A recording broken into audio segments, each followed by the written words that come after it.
Le thème de ce matin s'intitule « Quel est cet évangile ?» entre parenthèses, bonne nouvelle. Vous savez, le mot évangile veut tout simplement dire la bonne nouvelle. Alors, la question que nous posons ce matin, quel est cet évangile qui se prêche par-ci et par-là? Voilà la question, bien-aimée, qui est posée. Quel est cet évangile qui se prêche par-ci et par-là? Bien-aimés, comprenez que aujourd'hui, tous prétendent prêcher l'évangile. Si quelqu'un tient la Bible entre ses mains et qu'il se met devant un peuple, lorsque les gens prennent la Bible et ils se mettent devant un auditoire, ou lorsque les gens prennent la Bible et ils se mettent devant les caméras, et ils se disent que je suis en train de prêcher l'évangile ou je vais prêcher l'évangile. Mais la question que nous nous posons, c'est que quel est cet évangile qui se prêche par-ci et par-là? Voyez-vous? Est-ce que tout le monde prêche l'évangile? Si tout le monde prétend prêcher l'évangile, mais quel est cet évangile qui se prêche par-ci par-là? Soyez les bienvenus, frères et sœurs, encore une fois, dans l'école de la grâce de Dieu. Nous vous souhaitons vraiment, bien-aimés, que Dieu vous soit favorable et que la bénédiction de Dieu soit richement répandue sur vous. Voyez-vous, bien-aimés, aujourd'hui, vous allez voir qu'il y a beaucoup de gens, il y a des églises partout, entre guillemets, ça veut dire les assemblées, donc là où les gens se réunissent au nom de Dieu. Il y en a partout. Et si vous allez en Afrique, bien aimé, vous serez même étonné lorsque vous marchez dans les rues.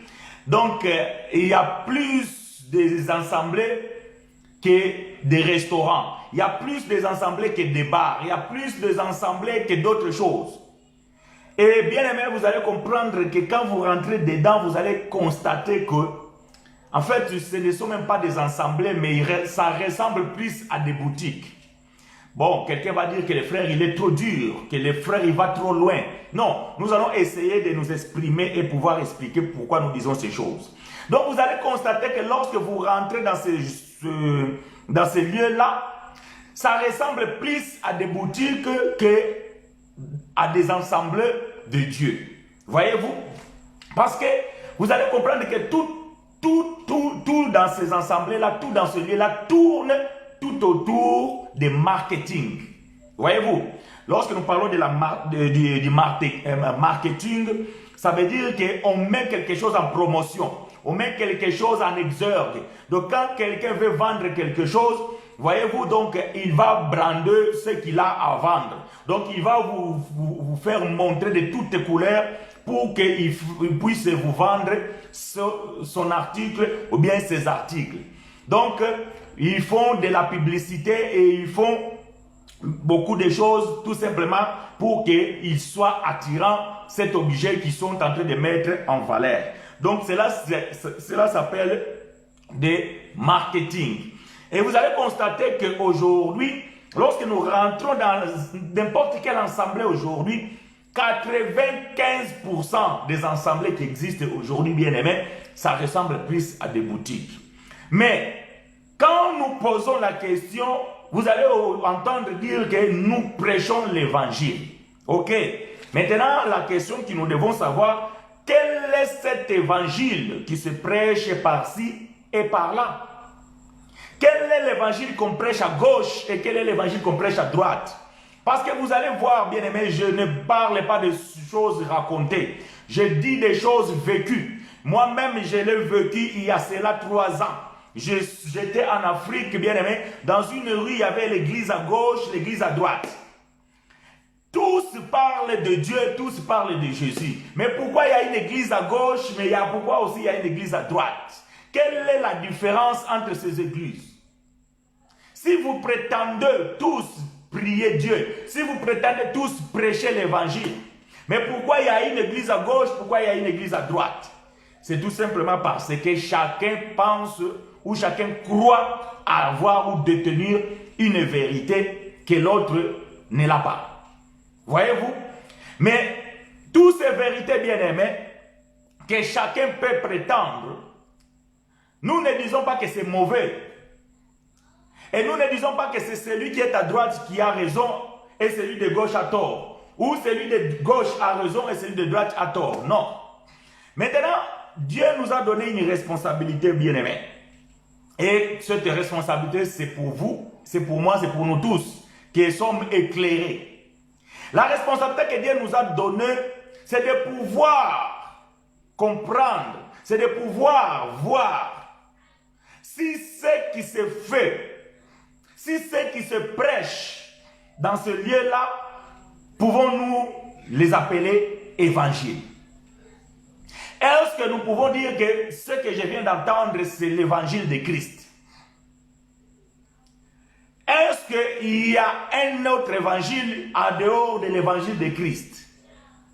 Mais comment savoir si ce que se prêche ici, c'est l'évangile de Christ? Quand je parle ici de l'évangile de Christ, je parle de l'évangile de la grâce. Nous allons donner les Écritures bien-aimées. Comment pouvoir savoir que ce que j'entends dans mes oreilles, c'est l'évangile de grâce? Comment comprendre ce que j'écoute, c'est l'évangile de Christ? Voyez-vous, bien-aimés? Parce que beaucoup de gens bien-aimés, lorsque vous rentrez quelque part, vous entendez parfois de bonnes choses. Et vous pouvez peut-être comprendre ou peut-être penser que c'est la bonne nouvelle. Non, la bonne nouvelle, c'est l'évangile de Christ. Quelqu'un peut vous raconter de bonnes choses, mais ce n'est pas forcément une bonne nouvelle.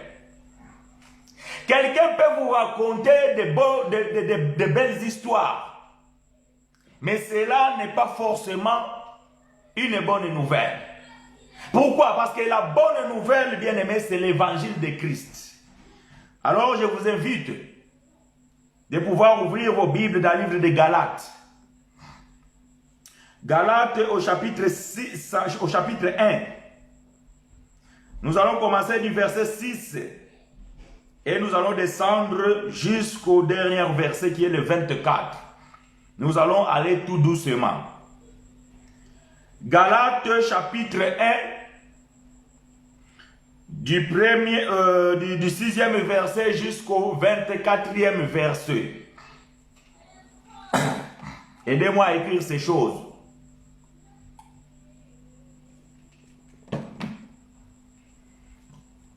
Aidez-moi à écrire ces choses. Et je demande à la sœur Mireille de pouvoir me tenir ses enfants à l'aise.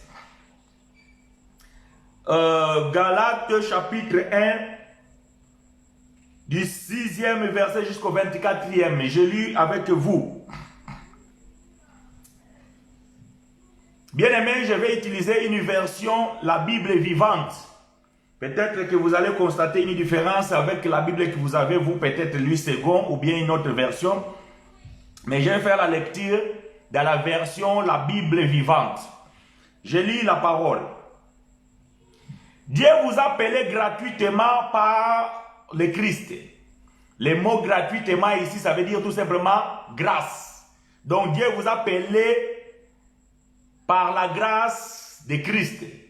Mais la version, la Bible vivante dit, Dieu vous a appelé gratuitement par le Christ. Et je m'étonne que vous lui tourniez le dos si vite pour aller vers une autre bonne nouvelle. Le mot bonne nouvelle ici, ça veut dire l'évangile. Voyez-vous? Donc, j'ai préféré la version Bible vivante parce que il y a des choses qui sont ici qui me conviennent bien par rapport au message d'aujourd'hui. Mais que cela ne vous trouble pas, vous pouvez me suivre avec votre Bible et vous allez comprendre que le contenu c'est le même, c'est juste les mots qui ne seront pas peut-être pareils parce que moi j'utilise la version, la Bible vivante. Dieu vous a appelé gratuitement par Christ. Et je m'étonne que vous lui tourniez le dos si vite pour aller vers une autre bonne nouvelle. Voyez-vous, Louis II va dire que je m'étonne, vous qui avez été appelé par la grâce, et vous tournez vite. Donc, vous avez changé de vaisseau, vous avez changé de direction vite, si promptement, il utilise le mot promptement, 8 secondes, pour aller vers une autre, bien vers un autre évangile. Verset 7. Cela ne veut pas dire qu'il y a une autre bonne nouvelle. Non, il y a seulement des gens qui sèment les désordres chez vous et qui veulent changer la bonne nouvelle de Christ. Voyez-vous? Alors nous allons aller doucement. Donc la question que nous posons ici, bien-aimés, quel est cet évangile qui se prêche ici et là-bas? Quelle est cette bonne nouvelle qui se prêche par ici et par là? Donc, est-ce que tous ces gens-là qui prétendent prendre la Bible prêchent la bonne nouvelle? Est-ce que ces gens-là qui prétendent prêcher, et ils prêchent l'évangile de Christ? Est-ce qu'ils prêchent l'évangile de la grâce? Est-ce qu'il y a un autre évangile? Paul dit, ce n'est pas qu'il y a un autre évangile, non. Mais il y a des gens qui sont en train de semer le désordre. Louis II dit, il y a des gens qui vous troublent. Voyez-vous? Donc vous allez comprendre, bien aimé, qu'aujourd'hui, il y a beaucoup de gens qui prétendent prêcher l'évangile. Mais ils ne prêchent pas l'évangile, mais ils sont tentés de troubler le peuple. Leur objectif, bien aimé, c'est quoi? C'est tout simplement pour pervertir les élus de Dieu. Mais bien aimé, le peuple qui est enseigné ne peut pas tomber dans le panneau. Alors, bien aimé, nous allons dire ceci. Vous allez constater qu'il y a 3 genres d'enseignants. Il y a 3 genres de prédicateurs. Il y en a ceux-là qui font, comme dit notre bien-aimé frère Pedro, de la salade niçoise. Donc il y a de ceux-là qui prêchent un message ou bien une bonne nouvelle, entre guillemets, donc l'évangile. Mais leur évangile, c'est un évangile mélangé. Mélangé de quoi? Mélangé de la loi, ça veut dire que du judaïsme et de la escroquerie et de l'ignorance. Voyez-vous? Donc, quelqu'un qui prêche, mais il pense prêcher l'évangile, mais nous comprenons qu'il ne prêche pas l'évangile. Ce qu'il prêche, c'est que c'est un peu de judaïsme, un peu d'escroquerie et un peu de l'ignorance. Et après, il y a d'autres, c'est là qui prêchent. Mais ils prêchent quoi? Ils prêchent la loi, ça veut dire un peu le judaïsme et un peu l'ignorance.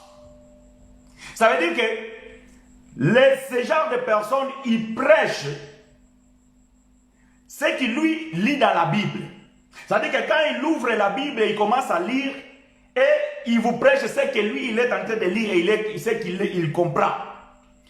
Voyez-vous, ils vont lire que apportez vos dîmes dans la maison des trésors afin qu'il n'en manque rien. Il prend cette parole, il vient, il vous dit, voyez-vous, la Bible dit d'amener vos dîmes dans la maison de l'Éternel. Mais tellement il mélange la loi, ça veut dire que le judaïsme, avec son ignorance, il est tenté d'ignorer que cette écriture qu'il vient de lire, cela ne nous concerne pas, ou du moins ne leur concerne pas. Ça veut dire que c'est tout simplement une écriture qui est dans la Bible, mais qui était destinée à un peuple. Mais l'ignorance de cet homme fait qu'il va prêcher cela dans l'ensemble. Voyez-vous? Et il y a de ceux-là, bien-aimés, qui ne prêchent que l'escroquerie. Ça veut dire que leur objectif, eux, c'est le commerce.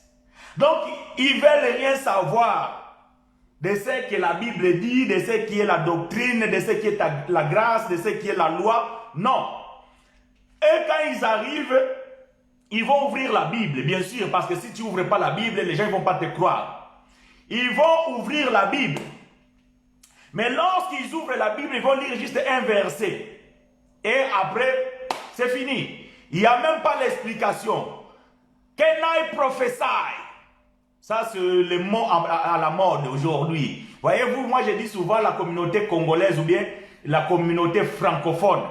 Je parle plus congolaise et angolaise parce que c'est là où j'ai plus d'influence, ou c'est là où j'ai plus d'informations par rapport à ce qui se passe. Aujourd'hui, les gens, ils ont des difficultés même de dire des choses en français parce qu'ils pensent que c'est en anglais qu'il y a plus d'onction. Can I prophesy? Donc s'il dit que est-ce que je peux prophétiser, ils ne vont pas comprendre, il faut le dire en anglais. Can I prophesy? Voyez-vous bien aimé, ça veut dire que ce genre de personnes-là n'ont même pas là pour prêcher l'évangile. Pour eux, d'ailleurs, ils ne connaissent même pas c'est quoi l'évangile. Donc tellement c'est le business. Et comme ils savent bien que pour capturer l'intention de l'auditoire, de leurs clients, entre guillemets, donc il faut impacter, il faut influencer, il faut, comment dirais-je, donc il faut impressionner. Alors quand il sort ce terme-là, vous allez comprendre que les gens ils sont comme des moutons. Can I prophesy? Prophesy. Et d'ailleurs, on ne les appelle plus des papas, je ne sais pas, des daddy. Ce que je suis en train de dire, c'est des choses que vous savez peut-être, même vous entendez. Mais c'est très important de dire ces choses pour que vous soyez éveillés, peuple de Dieu. Tous ces mots-là, bien aimés, c'est tout simplement des spectacles. Il n'y a rien de tout dedans, de l'onction, il n'y a rien de spiritualité, il n'y a rien de Dieu, c'est encore moins l'évangile. Vous avez déjà lu dans la Bible un prophète et posé la question, est-ce que puis-je prophétiser? Can I prophesy? Vous allez me dire, ouais, peut-être ils ont dit ça en hébreu, mais nous ne savons pas. Mais la Bible que tu lis, bien aimé, a été traduite en français. Donc tout ce qui est écrit en hébreu, en araméen et en grec, aujourd'hui, toi, tu les lis tout en français. Donc s'il y avait un prophète qui avait demandé à son temps, est-ce que puis-je prophétiser? Alors il serait écrit dans la Bible. Voyez-vous bien aimé que ce n'est pas compliqué de comprendre là où il y a l'escroquerie. Si vraiment réellement Dieu t'a dit, tu n'as pas besoin de demander l'autorisation. Can I prophesy? Prophesy, daddy. Il y a un anglophone qui me suit là, je ne sais pas si je prononce bien l'anglais, mais bon. Voyez-vous? Aujourd'hui, c'est comme ça. Fire all gods. Fire all gods. Ça veut dire qu'on ne peut plus dire en français, parce que si on dit feu en français, ça n'a pas d'impact, ça n'a pas d'onction. Alors il faut le prononcer en anglais. Fire! Bon, l'anglophone, il a répondu yes, ça veut dire que j'ai bien prononcé. Donc vous comprenez bien aimé que ces gens-là sont en train de troubler. Voyez-vous? Donc Paul il va dire que ces gens-là sont en train de vous, dans la version de la Bible vivante ici, Paul va dire qu'ils sont en train de semer le désordre chez vous. Hein? Voyez-vous? Donc, bien aimé, verset 7. Cela ne veut pas dire qu'il y a une autre bonne nouvelle. Non. Il y a seulement des gens qui sèment le désordre chez vous et qui veulent changer la bonne nouvelle de Christ. Voyez-vous? Donc aujourd'hui, les gens pensent que si tu rentres dans une assemblée et que le pasteur ne demande pas can I prophesy, donc il ne prêche pas. Ça veut dire qu'il n'est pas de Dieu. Donc ces gens-là veulent changer l'évangile de Christ et ils veulent vous faire croire que ceux qui sont en train de prêcher, eux, c'est ça l'évangile. Mais Paul il dit non. Je m'étonne aux Galates que vous détourniez si promptement de celui qui vous a appelé par la grâce et pour aller vers un autre évangile. Voilà ce que Paul, dans son temps, ça l'a étonné. Et bien aimé, moi aussi aujourd'hui, je suis étonné. Je suis étonné par des gens qui sont intelligents. Je suis étonné par des gens qui lisent la Bible. Je suis étonné par des gens qui ont embrassé ces choses depuis leur enfance. Mais jusqu'aujourd'hui, ils sont toujours dans l'ignorance. Jusqu'aujourd'hui, ils ne comprennent pas ces choses. Et cela m'étonne. Combien même nous sommes en train de prêcher, combien même nous sommes en train d'enseigner. Mais il y a de ceux-là qui ne veulent même pas comprendre. Il y a de ceux-là même qui nous traitent de tout. Pourquoi? Tout simplement parce que ce que nous disons, cela ne va pas selon leur façon de comprendre des choses. Mais bien aimé, ce qui est très important, bien aimé, c'est de prêcher l'évangile de Christ. Et quel est l'évangile de Christ? Paul dit c'est l'évangile de la grâce. Donc, bien aimé, en dehors de l'évangile de la grâce, il n'y en a point d'autre évangile. En dehors de la bonne nouvelle de la grâce, bien aimé, il n'y a point un autre évangile. Le reste là, bien aimé, ce n'est pas de l'évangile, mais c'est des désordres. Voyez-vous ce que frère Paul dit? Ça veut dire que c'est des semeurs de troubles. Ils sont en train de troubler le peuple de Dieu avec leur façon de faire. Verset 8. Paul va dire ceci. Nous vous avons déjà annoncé la bonne nouvelle. Si quelqu'un vous annonce non, c'est pas là. Eh bien, plutôt, voilà, verset 8, je répète. Nous vous avons déjà annoncé la bonne nouvelle. Voyez-vous, je suis tellement habitué avec la Louis Segon que parfois, donc j'ai l'impression de lire dans ma tête. Mais je suis bien dans la version Bible vivante. Nous vous avons déjà annoncé la bonne nouvelle. Eh bien, si quelqu'un, même nous, voyez-vous bien aimé, Paul le dit, si quelqu'un d'autre, même nous, c'est-à-dire même lui Paul, même Timothée, même Barnabas, même Apollos, même nous, ou un ange du ciel, voyez-vous, même si un ange, il vient du ciel, voyez-vous, parce qu'aujourd'hui, il y a même ceux qui prétendent mourir et qui sont allés au ciel et Dieu les a renvoyés sur la terre pour venir nous annoncer les choses qu'ils ont vues là-bas.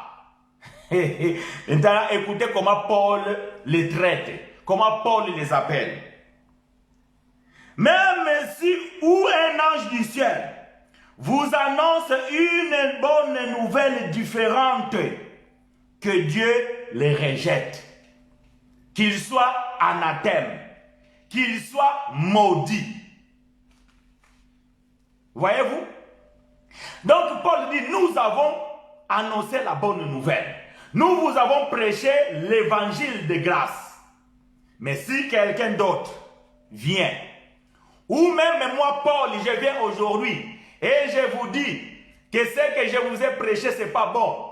Donc, vous devez revenir à la loi, parce que c'était ça le contexte.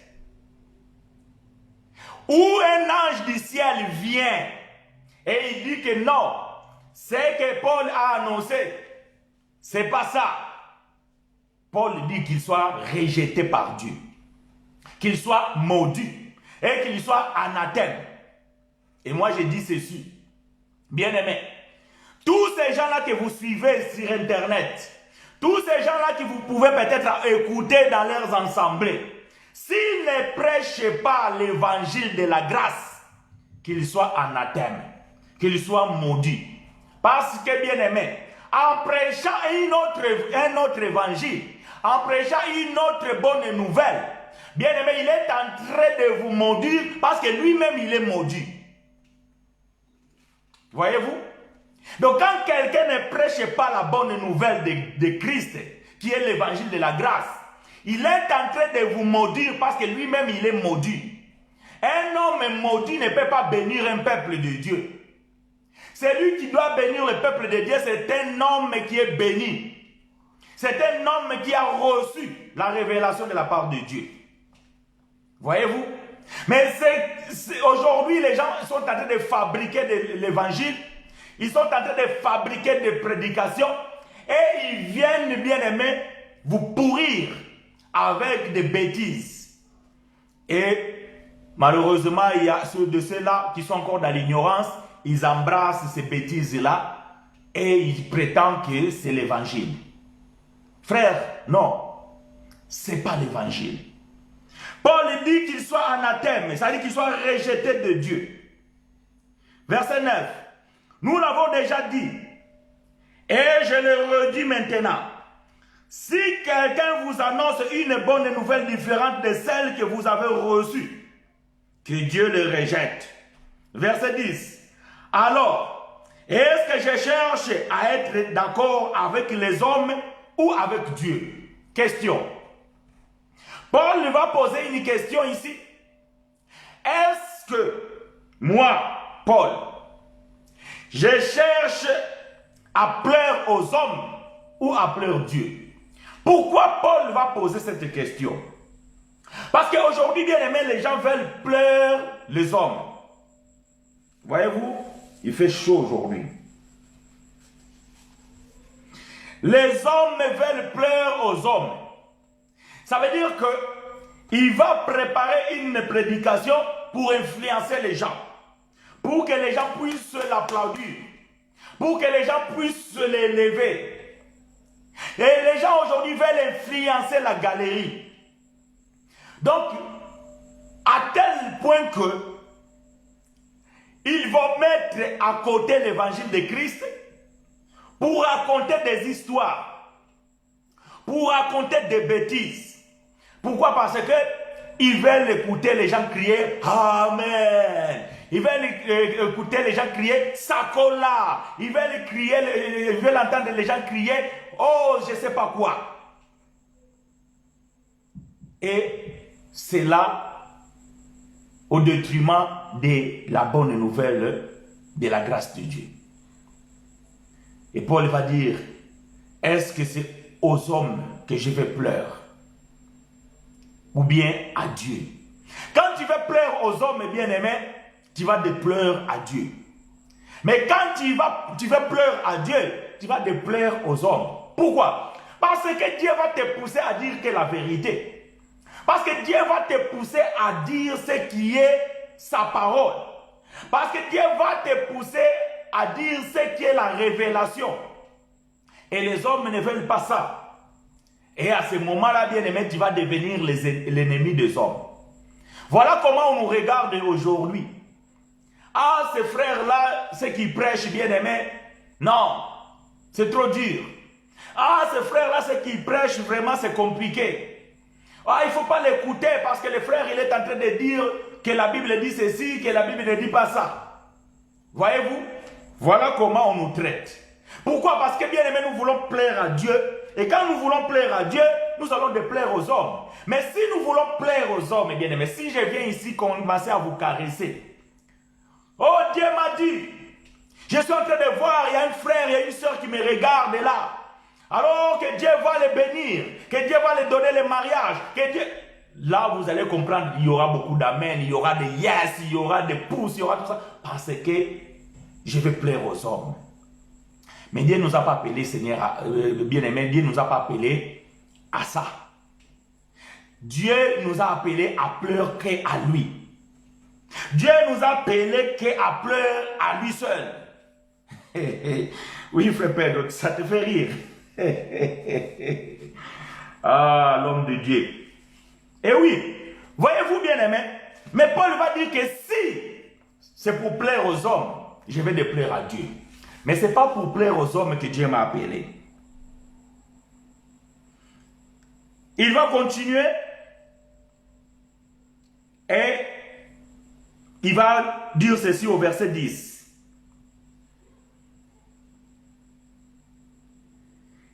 Alors, est-ce que je cherche à être d'accord avec les hommes ou avec Dieu? Voyez-vous? Nous n'avons pas besoin d'être d'accord avec les hommes. Quelqu'un m'a dit, frère, moi je ne suis pas d'accord. Paul, quand il a dit que la femme ne peut pas prêcher, c'est parce que les femmes de Corinthe, ils étaient têtus. C'est parce que les femmes de Corinthe, ils avaient une vie de patachon.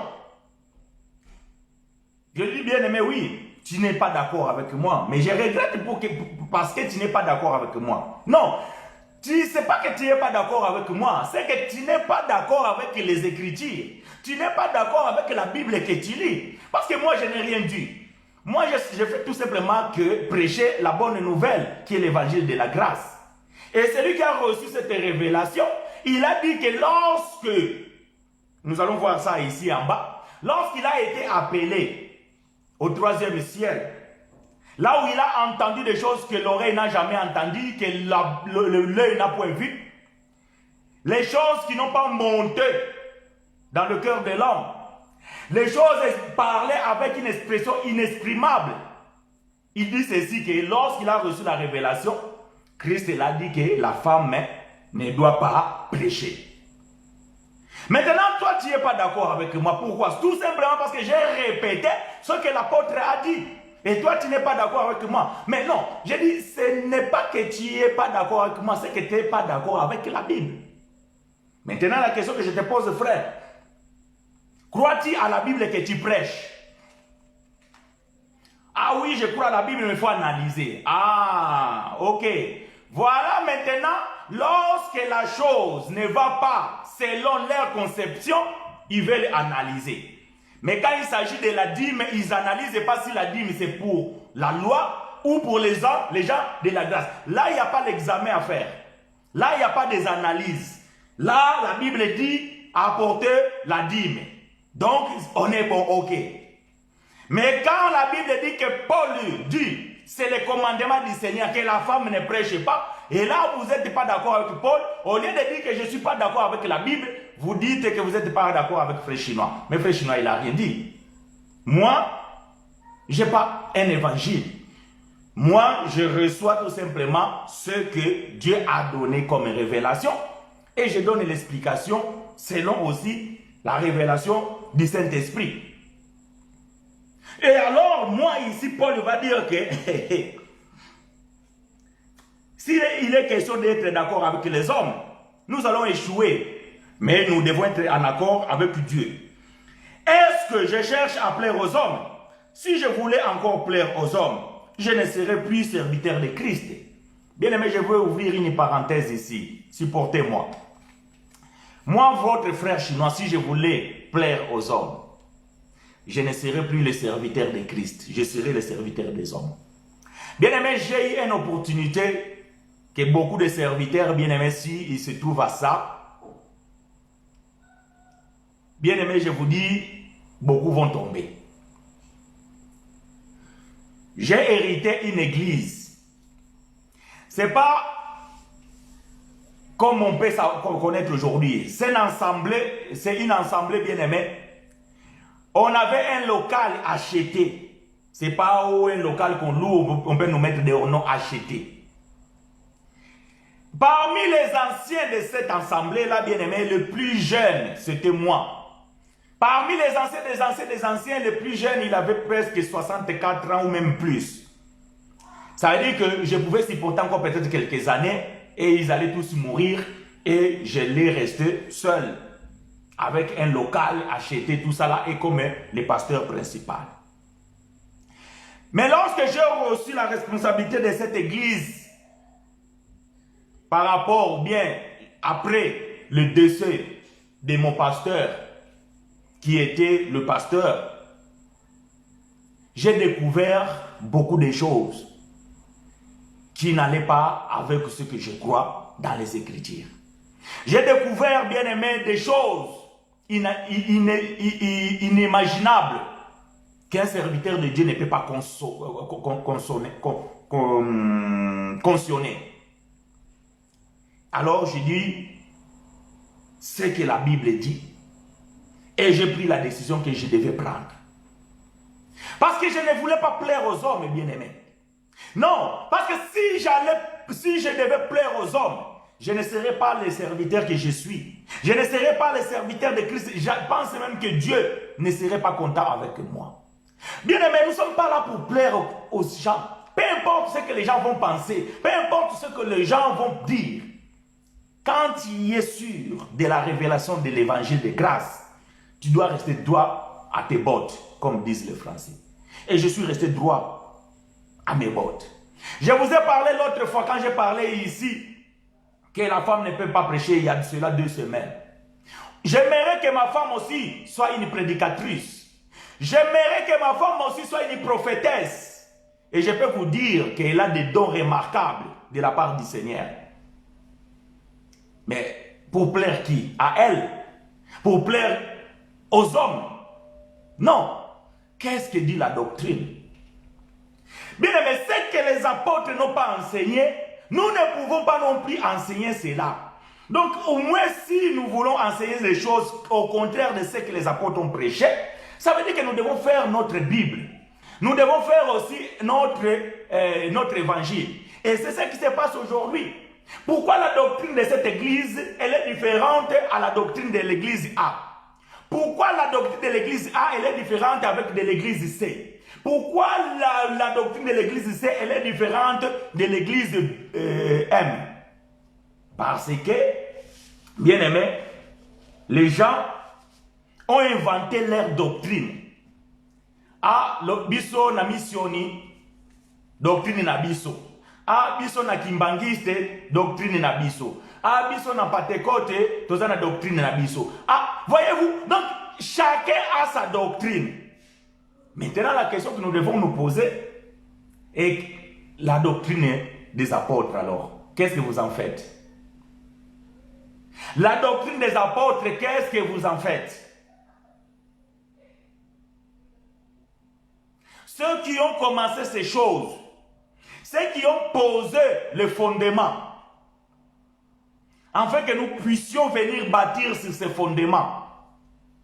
La doctrine qu'ils ont posée comme fondement, qu'est-ce que vous en faites? Vous prenez la doctrine de Dieu, vous les mettez dehors et vous prenez la tradition des hommes, vous annexez dans l'évangile. Que vous soyez anathème. Paul dit, je ne vais pas plaire aux hommes. Verset 11. Frères et sœurs chrétiens, je vous l'ai dit, la bonne nouvelle que j'ai annoncée ne vient pas des êtres humains. D'ailleurs, je ne l'ai pas reçue ou apprise par un homme, mais c'est Jésus-Christ qui me l'a fait connaître. Voyez-vous? Dans la version Louis II, Paul dit, l'évangile que je prêche, je ne l'ai pas reçu des hommes, mais c'est Jésus qui me l'a révélé. L'évangile, c'est une révélation, bien-aimé. Voyez-vous? Ce que Paul prêchait, ce que Paul a enseigné, il ne l'a pas appris aux hommes. Il n'a pas été enseigné par un homme. Voyez-vous, frère Paul, il était un théologien. Frère Paul, il était le docteur de la lettre. Il a fait ses études doctorales dans l'école de Gamaliel. Mais quand Paul, il a été révélé, quand Jésus l'a appelé, Paul, il a oublié tout ce qu'il avait appris à l'école de Gamaliel, ce qui était le judaïsme. Et Paul, il a reçu la révélation. Paul dit, l'évangile que je prêche. Ça veut dire que quand Paul a posé les fondements, quand Paul a posé la doctrine, cette doctrine-là, ce n'est pas la doctrine de Paul. Vous voyez, les gens, on nous dit les disciples de Paul, des défenseurs pauloliennes, c'est-à-dire ceux qui défendent les écritures de Paul. Mais bien aimé, ce n'est pas que nous défendons les écritures de Paul, non. C'est que bien aimé, nous faisons la continuité de Paul. Parce que Paul va dire que soyez mes imitateurs comme moi je le suis de Christ. Pourquoi Paul était imitateur de Christ? Parce que c'est Christ lui-même qui a enseigné Paul. C'est Christ lui-même qui a révélé à Paul ce que Paul a enseigné. Voyez-vous? Donc ce que Paul a dit ici, il ne le reçoit pas par Pierre. D'ailleurs, Pierre ne savait pas ces choses parce que Pierre n'a jamais reçu la révélation. Le jour que Dieu a donné la révélation à Pierre, Pierre il a boudé. Pourquoi? Parce que Pierre, il était un bon juif. Donc, ce que Paul a reçu ici, bien aimé, il a reçu de la main du Seigneur. Et Paul dit que ce que je prêche moi, si quelqu'un d'autre vient prêcher le contraire de ça, qu'il soit anathème. Qu'il soit anathème. Mais aujourd'hui, bien aimé, vous acceptez tout. Tout. Quelqu'un qui vient et vous prêche des bêtises, vous dites Amen. Quelqu'un qui vient et vous ment, vous dites Amen. Je vais vous dire une chose, bien-aimé. Voyez-vous, vous allez comprendre qu'aujourd'hui, le nom de Jésus, dans la religion, ce nom est minimisé. Ce nom n'a pas de pouvoir dans la religion. Le nom de Jésus, bien aimé, vous allez comprendre que dans la religion, c'est un nom qu'on peut dire n'importe comment et cela n'a pas vraiment de poids. À tel point que quelqu'un qui va prier et il va vous dire que tu prends un verre d'eau après la prière et vous allez voir ce que vous allez voir. Donc, le nom de Jésus ne suffit plus. Ça veut dire qu'un démon qui ne peut pas sortir au nom de Jésus, mais il va sortir avec les jeûnes et prières. Non, frère, ça, ce n'est pas l'évangile que Paul a prêché. Montrez-moi dans la Bible, là où Paul a guéri quelqu'un, qu'il a dit qu'au nom de Jésus, et cette personne n'a pas guéri, Paul l'a dit, attends-moi, je vais aller prier 7 jours de jeûne, après je vais venir te guérir. Cette doctrine-là, ce n'est pas la doctrine des apôtres. Voire même, vous allez prendre les malades, vous allez aussi les mettre en jeûne et prière. Non, ça, ce n'est pas la doctrine des apôtres. Les apôtres n'ont pas prêché ces choses. Vous allez comprendre que, bien aimé, le nom de Jésus ne suffit pas. Aujourd'hui, quand on te prêche, quand on prie pour toi, il faut que tu ailles à la maison, tu prends encore l'huile d'olive. Voyez ce que nous avions pratiqué l'autre fois. Des choses que nous croyions l'autre fois qui étaient bibliques, mais que nous avons compris aujourd'hui que ce sont des fausses vérités. L'onction de l'huile, c'est dans la Bible, oui. Mais quand vous voulez l'appliquer dans la grâce, cela devient une fausse vérité.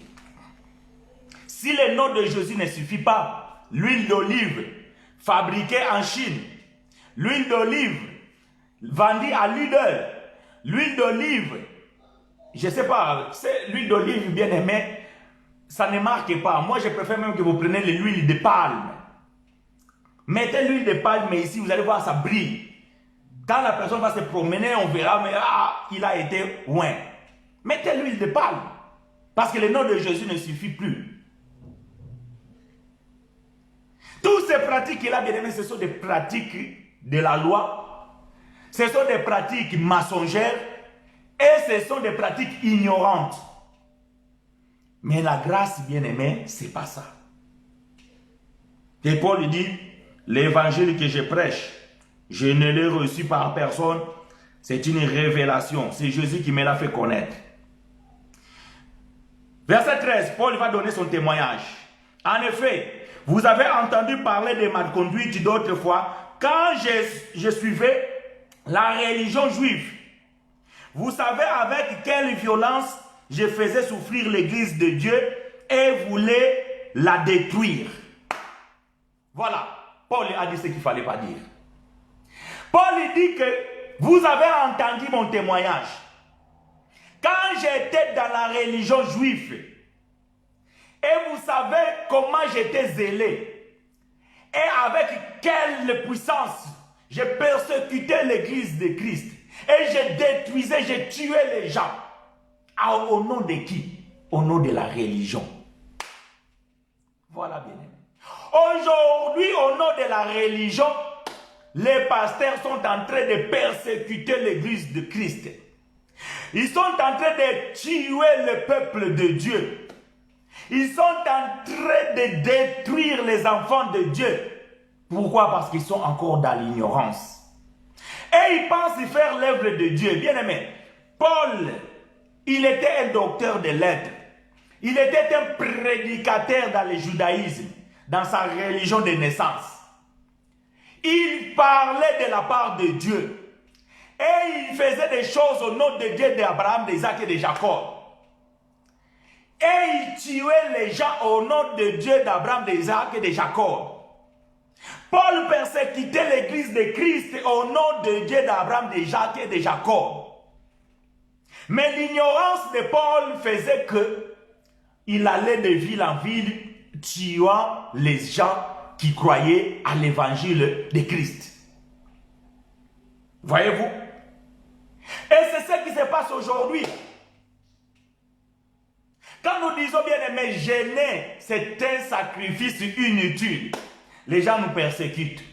Au nom de quoi? Au nom de la religion. Pourquoi? Parce que la religion a dit qu'il faut jeûner. Ça, c'est la religion qui a dit bien aimé, ce n'est pas la Bible. La Bible ne recommande aucun homme sous la grâce de jeûner. Je mets tous à défi. Qui m'amènent. D'ailleurs, il y en a déjà qui sont venus avec des versets qu'ils n'ont jamais compris. Bien aimé, nous disons ceci. Quand vous lisez un verset dans la Bible et que vous voulez m'appeler parce que vous voulez me contredire, rentre bien dans ta Bible, lis le contexte de ce verset avant de venir. Je mets tous à défi. Dans la grâce, si quelqu'un trouve un verset où un apôtre a dit que vous devez jeûner dans la grâce, je mets mon ministère en danger. J'arrête de prêcher. J'arrête. J'arrête.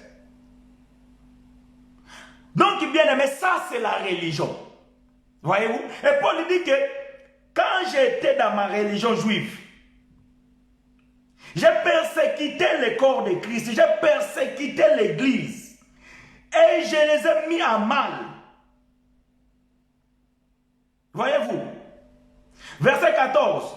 À ce moment-là, je faisais plus de progrès dans la religion juive que beaucoup de camarades juifs de mon âge. Je l'ai dépassé quand je défendais de toutes mes forces les traditions de mes ancêtres. Aujourd'hui, les gens veulent défendre les traditions de leur père spirituel. Oh, mon père spirituel, il m'a montré ça. Mais ton père spirituel aussi, c'est un ignorant. Ton père spirituel, il était un ignorant s'il est vivant et s'il est déjà mort. Et s'il est vivant et que toi, tu continues à faire la même chose et qu'il ne te corrige pas, c'est parce qu'il est toujours ignorant. Et toi, tu défends la coutume de ton père spirituel. Tu défends les actes que ton père spirituel t'a montré. Il y en a même qui disent qu'il faut répéter les pères. C'est-à-dire que même quand tu prêches comme ton père spirituel, diabolique. D'ailleurs, le mot père spirituel, dans la Bible, le père spirituel, il n'y a qu'un seul père spirituel. Dieu seul. Jean chapitre 1, verset 13. Hébreux chapitre 12, verset 8 à 9. Il n'y a qu'un seul père spirituel dans la Bible, c'est Dieu lui-même.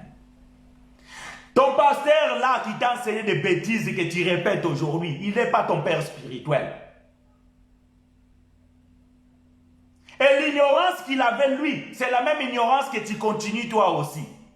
Pourquoi? Parce que tu veux défendre ta religion. La religion des missionnaires, la religion des Pentecôtes, la religion des églises de réveil, la religion je ne sais pas de quoi. Et tu penses que c'est ça la vérité. La vérité, c'est l'évangile de la grâce. Et Paul dit que, à ce temps-là, je faisais même plus que les jeunes de mon âge. Voyez-vous, il y en a de ceux-là, quand il commence à faire tomber les gens, il pense qu'il est en train de faire plus que les gens de sa génération. Il y a de ceux-là, quand ils rentrent, quand il prophétie, il y a un professeur Idadi. Il pense qu'il est en train de faire plus que les jeunes de son âge. Il a prophétisé plus que les autres. Voilà à tel point qu'aujourd'hui sont en train de rentrer dans des loges pour pouvoir impressionner les gens. Parce qu'ils ont compris que le judaïsme qu'ils font là, ce n'est plus d'actualité. Mais pour pouvoir impressionner les gens, pour pouvoir dire aux gens que la Bible a démontré la puissance, ils vont rentrer dans les loges. Bien aimé, quand vous voulez pratiquer le judaïsme, cela ne marche que pour les juifs qui sont encore dans l'ignorance. Mais quand vous venez à des gens qui sont éveillés comme nous, cela ne va pas marcher. Et quand vous voulez nous impressionner, vous allez rentrer dans des loges. Mais même ça, nous allons comprendre que ça, ce n'est pas la main de Dieu. Parce que Dieu nous a donné la capacité de pouvoir distinguer ce qui est la main de Dieu et ce qui n'est pas la main de Dieu. Mais tout ça parce que vous voulez impressionner votre génération. Paul dit que dans ces temps-là, j'impressionnais les gens. Il allait voir le souverain sacrificateur et dit que donnez-moi les cartes. Voyez-vous donc les cartes géographiques.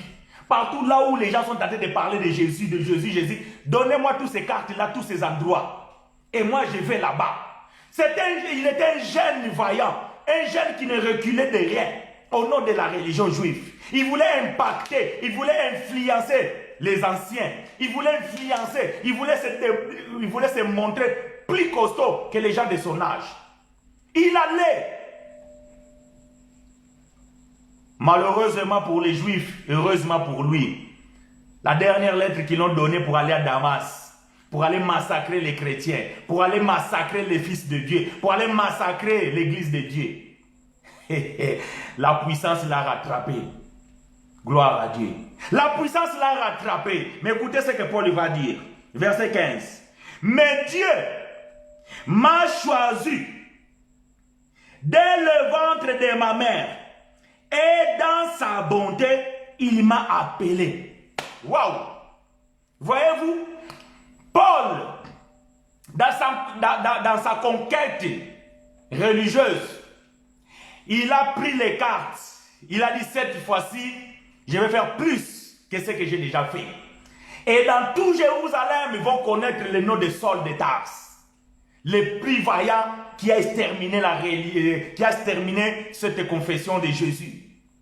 Oh, cette fois-ci, je vais laisser ma signature dans l'histoire. Je vais massacrer. Comme maintenant j'ai toute la liste, j'ai toutes les cartes entre mes mains. Voilà, il a pris sa coupe. Il avait un écurie. Voyez-vous, Paul, il avait un écurie. Ses fans, il a pris ses fans. Ils ont monté les chevaux.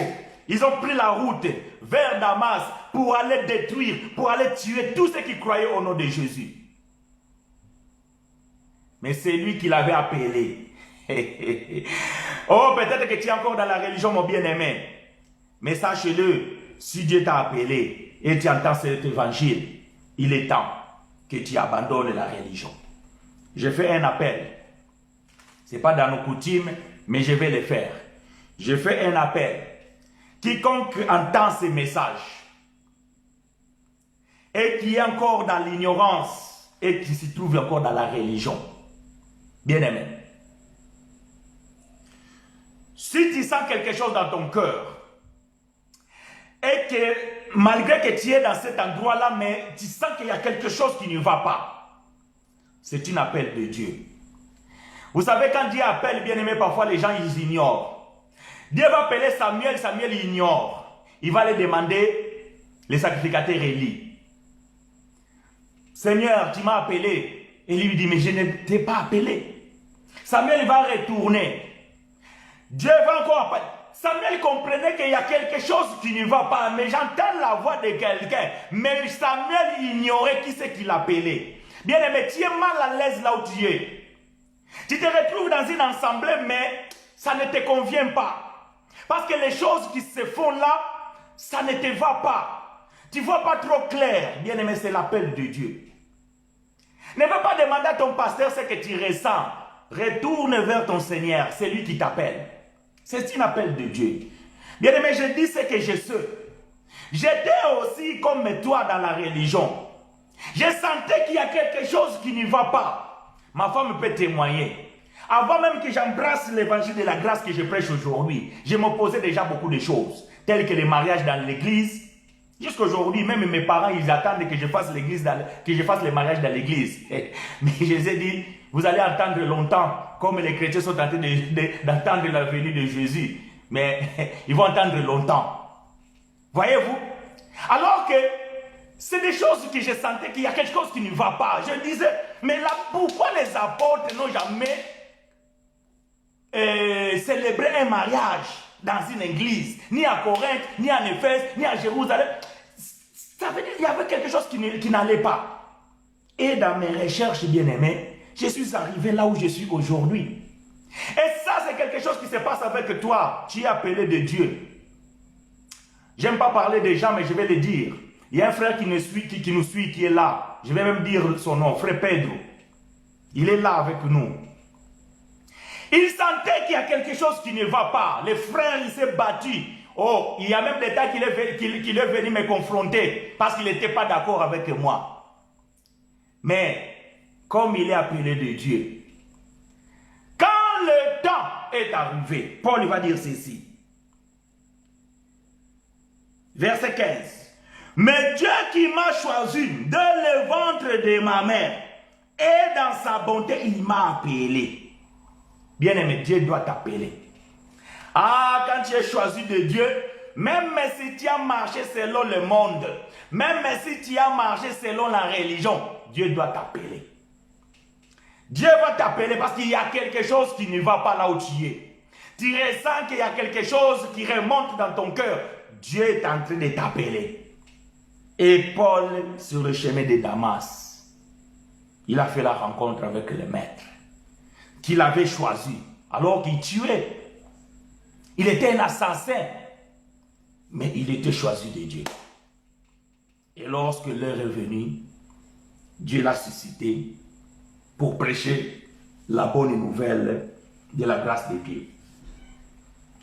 Dieu a appelé Paul, pas pour aller prêcher le judaïsme, mais pour aller prêcher l'évangile de la grâce aux nations. Verset 16. Un jour, il a décidé de me faire connaître son fils pour que j'annonçasse à ceux qui ne sont pas juifs. Alors, je n'ai demandé conseil à personne. Paul n'a pas demandé conseil. Quand il a entendu, il y en a des gens aujourd'hui, il est en train d'entendre, il entend la voix de Dieu. Mais il veut encore que son pasteur lui donne l'approbation. Mais ton pasteur, il n'est pas d'accord avec ce que toi tu dis. Ton pasteur n'est pas d'accord avec ce que tu crois. Toi, tu veux qu'il te donne la permission de quoi? Il va te dire que frère, tu es dans un mauvais chemin. Il va te dire que non, frère, c'est pas ça. Vous entendez des choses. Maintenant, vous suivez tout le monde sur Internet et tout. Et fais attention, tout ça. Quand, frère bien-aimé, Dieu te convainc, quand Dieu t'appelle, tu n'as demandé à personne. Paul dit, je n'ai consulté personne. J'ai accepté de suite. C'est ce que Paul voulait dire. Je n'ai pas consulté qui que ce soit. Personne.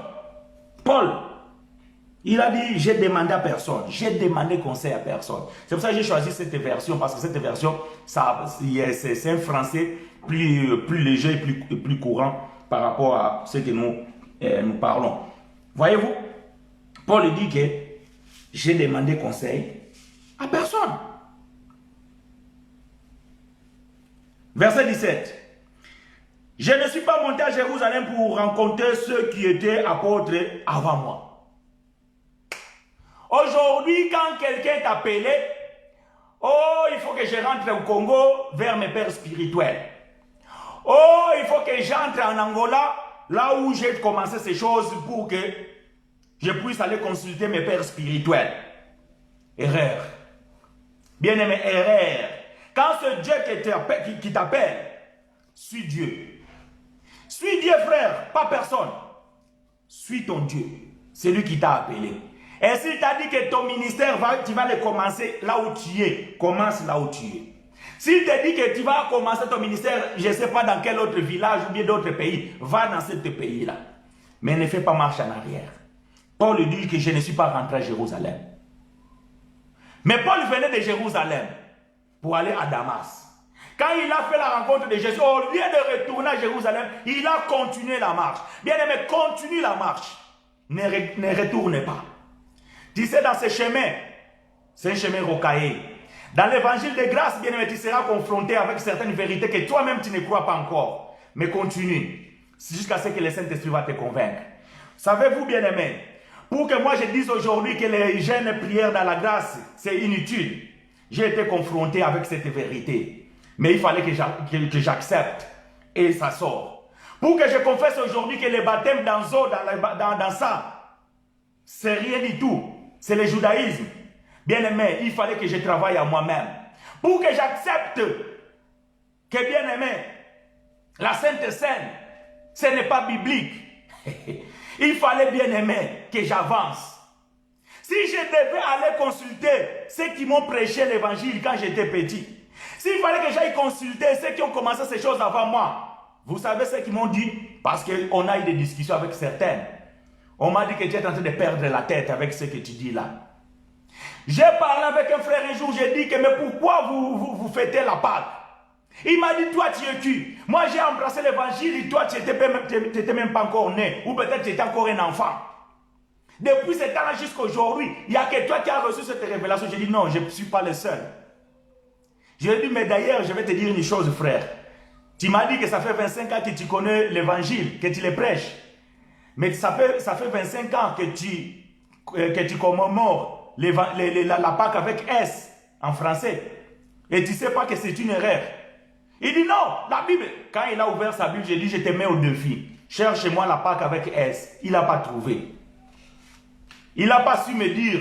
Mais un jour, je l'ai suivi sur WhatsApp en train de prêcher le jour de la Pâque. Il est en train de crier, nous ne prêchons pas la Pâque avec S.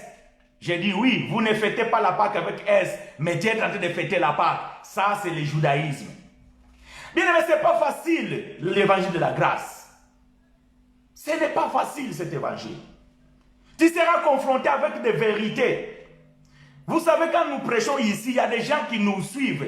Il y a ceux qui croient et ceux qui ne croient pas. Il y en a ceux qui croient déjà ce que nous disons, mais il y a certaines choses que nous disons, ils ne croient pas encore. Parce qu'il y a encore l'esprit religieux en eux. Il y a encore les enseignements de la religion. C'est bien aimé. Si tu as passé 20 ans, 30 ans, 40 ans, 50 ans dans la religion, c'est sûr que dans un jour comme ça, on te dit ce que tu as su toujours que c'est la vérité. En fait, c'est les mensonges. C'est normal que tu n'acceptes pas de suite. Mais je vous dis bien aimé, lisez la parole. Partagez avec les frères que Dieu a mandatés.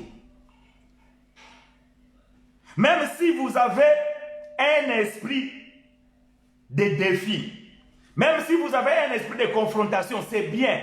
Allez confronter ces bien-aimés-là qui sont en train de prêcher ces choses. Venez nous confronter, bien-aimés, afin que vous soyez éclairés. Ce n'est pas facile, l'évangile de la grâce. Même Paul, bien-aimé, il y avait des choses qu'il devait accepter. Mais ce n'était pas facile pour lui. Paul, il a circoncisé Timothée. Mais quand il a reçu la révélation, il vient de dire que la circoncision, c'est rien du tout. C'est un choc pour Timothée. Paul a baptisé les gens dans l'eau. Mais quand il a reçu la révélation, il va venir dire que les baptêmes, ça ne sert à rien. D'ailleurs, je ne suis pas appelé pour baptiser. Vous pensez que c'était facile pour lui? Ça n'a jamais été facile. Mais Paul n'est pas allé consulter Pierre, ni Jacques, ni Jean, ceux qui étaient, entre guillemets, les pères spirituels. Ceux qui étaient les piliers de l'église. Ceux qui étaient les plus considérés à Jérusalem. Pierre, Jean et Jacques. Mais Paul dit que je ne suis pas rentré à Jérusalem consulter ces gens-là. Je continue. Parce que s'il allait à Jérusalem, oh, les frères, il allait leur dire, attention, si tu ne prêches pas Moïse, tu n'es pas des nôtres. Voyez-vous? Quand vous êtes dans une assemblée, quand vous n'êtes pas d'accord avec ce que le pasteur prêche, on te dit que tu n'es pas des nôtres. Soit on te met dehors, soit on te livre à Satan. Parce que tu ne confesses pas ce que le pasteur confesse. Parce que tu n'es pas d'accord avec ce que le pasteur dit. Parce que tu n'es pas d'accord avec la doctrine de cette assemblée-là. On te dit que tu n'es pas des nôtres. On te traite d'antichrist. On te dit que tu es anti-valeur. C'est normal, bien-aimé. C'est un choc. Mais ne recule pas. Ça, c'est un message que je donne à tous ceux-là qui, parfois, ils se posent des questions. C'est bien de se poser des questions, mais avance. Fonce. Et quand tu as des difficultés, appelle les prédicateurs de la grâce. Appelle les frères que Dieu a mandatés pour prêcher ces choses. Ne reste pas avec tes doutes. Ne reste pas avec tes questions. Voilà pourquoi nous vous autorisons de poser des questions librement, afin que vous soyez éclairés. Mais n'acceptez pas qu'on te démoralise. Mais Paul a dit que je ne suis pas allé consulter ceux qui étaient jadis plus. Mais il dit que je ne suis pas monté à Jérusalem pour rencontrer ceux qui étaient apôtres avant moi. Mais je suis parti tout de suite en Arabie, puis je suis revenu à Damas. Voyez-vous le parcours de Paul? 3 ans après, voyez-vous, verset 18, 3 ans après, je suis monté à Jérusalem pour faire la connaissance de Céphas et je suis resté 15 jours avec lui. Céphas ici, c'est Pierre. Voyez-vous, 3 ans après, Paul va faire un tour à Jérusalem pour aller faire connaissance.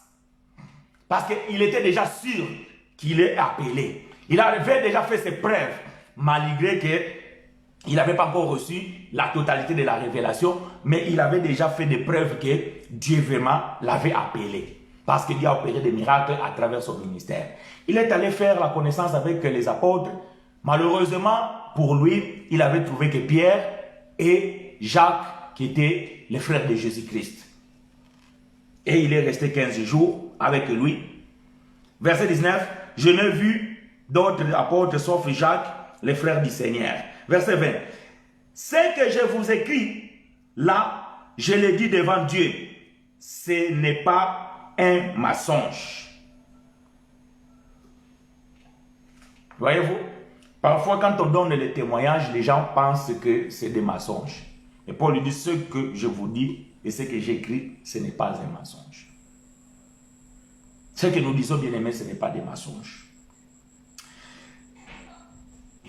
Verset 21, ensuite, je suis allé dans la religion de Syrie et de Cilicie, mais les communautés chrétiennes de Judée ne m'avaient jamais vu. Elles avaient entendu dire seulement ceci.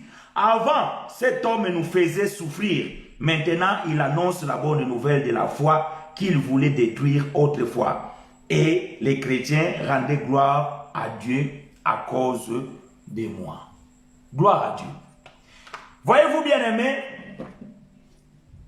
l'évangile de la grâce. Quel est cet évangile qui se prêche par-ci, par-là? Le judaïsme, l'escroquerie ou l'ignorance? Si ce n'est pas la grâce, c'est le judaïsme. Si ce n'est pas le judaïsme, c'est l'ignorance. Si ce n'est pas l'ignorance, c'est l'escroquerie. En dehors de tout ça, il n'y a qu'un seul évangile, l'évangile de la grâce de Dieu. Et si quelqu'un ne prêche pas cet évangile, il est dans le judaïsme, ou il est dans l'escroquerie, ou il est dans l'ignorance. Ce n'est pas compliqué. Voilà pourquoi Paul va dire, je m'étonne que vous vous détourniez si promptement de celui qui vous a appelé par la grâce pour aller vers un autre évangile. Ce n'est pas qu'il y ait un autre évangile, mais il y a de ceux-là qui vous troublent parce qu'ils veulent pervertir l'évangile de Christ. Parce qu'ils veulent changer l'évangile de Christ. L'objectif de ces gens-là, bien aimés, c'est de vous soutirer l'argent. Voilà pourquoi ils vous prêchent le judaïsme. Il faut amener la dîme dans la maison de... La maison de Dieu, dans la loi, était le temple de Jérusalem. Dans la grâce, la maison de Dieu, c'est nous. Hébreux chapitre 3, verset 5 à 6. Voyez-vous? Mais eux, ils sont en train de vous troubler. La maison de Dieu, frère, toi tu viens plus dans la maison de Dieu. Oh, mukolo yesu akoyo ozala akoya wapi. Eh ba yebi sibino ke esikana bokene osangana nde ya mwana l'église Nzambe, ndawa Nzambe. La maison de Dieu, quand vous ne payez pas, on vous met dehors. Ça, c'est la maison de Dieu. La maison de Dieu sommes nous. Les pierres vivantes, spirituelles. Selon 2 Pierre, chapitre 2, verset 4 et 5, si j'ai la bonne mémoire. C'est ça. Le temple, la véritable maison de Dieu, c'est nous. Ce n'est pas là où vous allez dans les assemblées. Là, c'est un endroit que nous devons nous rassembler. D'ailleurs, je vais profiter pour dire ceci. À tous les bien-aimés qui sont ici à Toulouse, croyons que Dieu est en train de faire grâce et que nous sommes en train de sortir de cette pandémie qui nous a tellement fait souffrir. Je dis ceci. Le souhait que nous avons, c'est de pouvoir nous rassembler, de pouvoir faire nos réunions fraternelles entre les frères et sœurs, que nous puissions nous voir et partager la parole de Dieu, louer notre Dieu et ainsi pouvoir partager cette chaleur fraternelle dans le Seigneur. Donc, si vous savez, je parle à tous les bien-aimés qui sont ici à Toulouse, si vous connaissez quelqu'un, ou si vous savez qu'il y a un local à louer qui est disponible, Ou peut-être c'est un local, il y a déjà des gens qui se rassemblent et qu'ils peuvent nous donner un créneau soit le matin, soit l'après-midi. Donc je fais une demande. Faites-moi savoir, prenez contact avec moi, afin que nous puissions avoir le contact avec ces gens-là, parce que nous voulons reprendre ces moments de convivialité fraternelle. Donc je répète, je dis ceci que nous avons besoin de pouvoir nous rassembler dans un lieu. C'est bien de pouvoir nous rassembler virtuellement. Ce n'est pas mauvais, je ne suis pas contre. Nous allons continuer à le faire pour les bien-aimés qui nous suivent à distance. Mais quant à nous, ici à Toulouse, il serait bien aimé que nous puissions aussi nous rassembler dans un local pour pouvoir partager les moments fraternels autour de la parole de Dieu. Voilà, bien aimé, que ce que je pouvais vous dire comme cette annonce. Pour conclure, le livre de Galates, bien aimé, si Dieu le veut un jour, nous allons faire l'étude de ces livres, du premier chapitre jusqu'au chapitre 6. Mais je vous encourage de pouvoir les lire. Pourquoi? Parce que l'église de Galates, c'est l'exemple même de l'église d'aujourd'hui. L'assemblée de Galates, c'est l'exemple même de l'assemblée d'aujourd'hui. Pourquoi? Parce que quand Paul a commencé cette œuvre-là, ils avaient cru, voyez-vous, quand Paul a reçu l'appel de Christ, comme il dit lui-même, il n'est pas retourné à Jérusalem, mais il est allé vers ces villes-là. Et il est arrivé à ce peuple de la Galatie. Et Paul, il a commencé cette œuvre dans l'ensemble des Galates. Il a prêché l'évangile de la grâce. Les gens, ils l'ont accepté. Mais comme Paul était missionnaire, il devait partir. Quand Paul va partir, Pierre, Jean, Jacques et les autres juifs, ils vont venir dans la Galatie et ils vont trouver l'ensemble des Galates. Et ils vont commencer à s'aimer les troubles. Que non, vous devez vous faire circoncire. Si vous voulez être considérés comme des enfants de Dieu. Vous ne devez pas manger les cochons. Vous devez jeûner. Vous devez vous faire baptiser dans l'eau. Donc ils ont commencé à judaïser ce peuple. Alors il y avait des bien-aimés qui étaient là, qui n'étaient pas d'accord avec les juifs. Ils l'ont fait savoir à bien-aimé frère Paul. Paul ne pouvait pas retourner de suite. Alors il va écrire l'épître aux Galates. Cet épître que nous venons de lire aujourd'hui, le chapitre 1. Il a écrit cet épître, selon la division théologique, il contient 6 chapitres. Vous allez comprendre la différence entre la grâce et la loi. Vous allez comprendre la différence entre l'ancienne alliance et la nouvelle alliance. Vous allez comprendre la différence entre la liberté en Jésus-Christ et l'esclavage dans la loi. Je vous recommande, frères et sœurs, de lire l'épître aux Galates. C'est un épître riche. Et si vous le lisez, excusez-moi, et si vous le lisez et que vous trouvez des points difficiles à comprendre, appelez-moi ou trouvez un frère capable de pouvoir vous expliquer ces choses. Cela va être bénéfique pour vous. Quant à nous, bien-aimés, je vous souhaite tout simplement un dimanche agréable, une bonne semaine qui s'annonce et je vous donne rendez-vous dimanche prochain. Ce matin, nous avions des difficultés pendant l'adoration. Nous étions en live, mais la diffusion n'apparaît pas dans vos téléphones ou bien dans vos supports. On ne sait pas trop pourquoi. J'étais obligé de réinitialiser mon compte pour que nous puissions être connectés comme nous le sommes. Donc cela peut arriver. Donc nous nous excusons pour ceux qui aiment adorer avec nous les matins qui ne l'ont pas fait. parce que nous étions bien en live, mais c'était un problème technique.